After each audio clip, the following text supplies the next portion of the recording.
Hey everyone, it's Joe with the Hidden Outdoors, and today I'm going to be going over ways to finance land.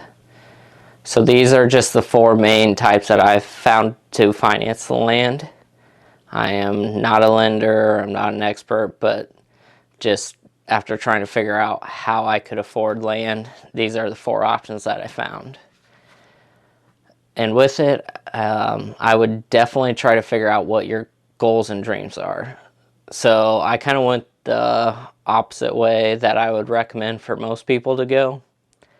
Whereas I would start smaller, kind of buy a small tract, and then do some improvements, hold it for a little bit, get that appreciation, and then sell it. And then kind of move on to a bigger piece, and then a bigger piece, and bigger piece.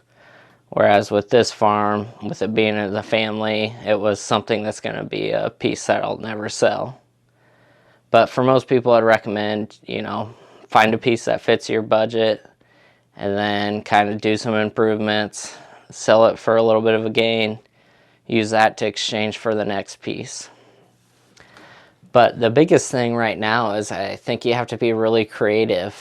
And with that, I mean, is there timber on the land that you can sell, or something on the land that has some value, or is it in a location that you think other people will want to buy, and then basically just buy it, hold it, and then sell it. And also it could just be, you can improve it, add some food plots, clear out some areas, and maybe just it needs some maintenance.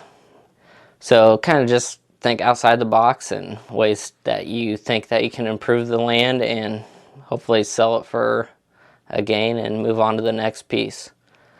But anyway, so there's four main types of ways that I found to finance land. The first is the conventional way, which most people probably use this way. It's the most common.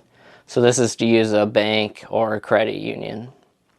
Some small town lenders can be nice because they can actually figure out what your dreams and goals are, what you can afford, what you can't afford. And also they might take into some value on the land that other banks won't. Whereas a credit union, sometimes they can have lower interest rates, but they might not kind of work. It might kind of be the same plan for everybody. And then also with that is you have to pay attention to whether the loan is fixed or it's a balloon loan. So if you're a short-term investor, the balloon loan can be beneficial just because it could be lower payments up front and then all of it's due at the end. Or some of them could be fixed and then you pay the same amount for the whole loan term. So just kind of pay attention to that and know what lender you're working with, and hopefully you can find the one that kind of fits your needs the best, but also will give you a good interest rate. And definitely I would suggest shop around. The second option is to use the beginning farmer loan or an FSA loan. So there's actually three different types of loans within this option. But with it, you also have to be a farmer or have farming backgrounds or actually qualify for these loans. So not everybody can just do these loans. I was lucky enough that I had some farming background and a lot of experience in farming that I was able to qualify for it, and this is what I ended up going with. But the first one is you can actually put 5% down, and then they finance 45% at a pretty low interest rate, and then 50% you have to use a commercial lender. So it kind of evens out the interest loan and it ends up being less than what you would do if you just went through a commercial lender. But you have to be a farm manager. The second option is you can put 0% down, finance up to $600,000 at a fixed interest rate for a fixed number of years. This actually ended up being the best option at the time that I qualified. So I ended up going with this option, and it was at least 2% to 3% lower than most of the banks that I found. Option is to buy on contract. So this is a contract between you and the seller. This can be the most beneficial way to purchase land, and it also provides some flexibility. But let's say the landowner is just needing some income to get through retirement, or they just want the income. So the biggest thing for them is they're not going to have to pay all the taxes on all that income at once, because they're basically just going to get a set number of income throughout those number of years.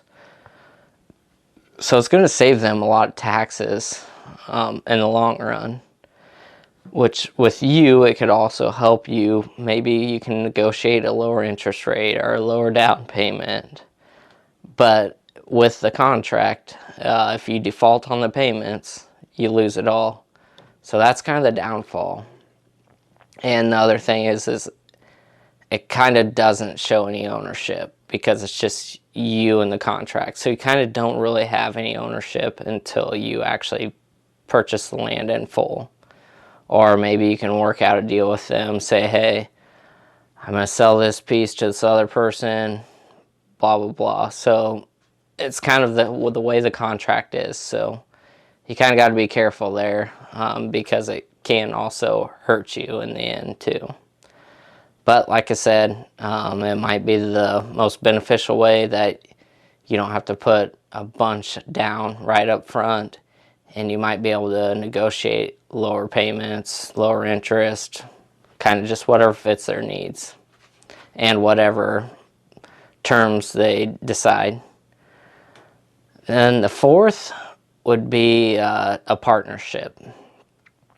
You're definitely going to want to make sure that everybody has the same goals and dreams kind of in this, because a partnership can go bad really quick.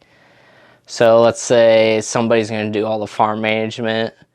They might not put any money in up front, but then on the end, they get a percent equity into this farm. So that's a good way to get up and into a property without having to put any financial money up front. And it can be very beneficial too, but you just want to make sure that you have the partnership, put in an agreement in writing, and have like a contract written up, so that way you don't do all this work on the farm, you do all these improvements, you didn't get paid anything, and then they end up selling it and now you have nothing. So it could be a good way. And let's say you just want to be hands off, but you want to make some improvements to a farm. You know somebody that's a really good farm manager, you can have them do all the work, and you can just invest into the farm and enjoy it.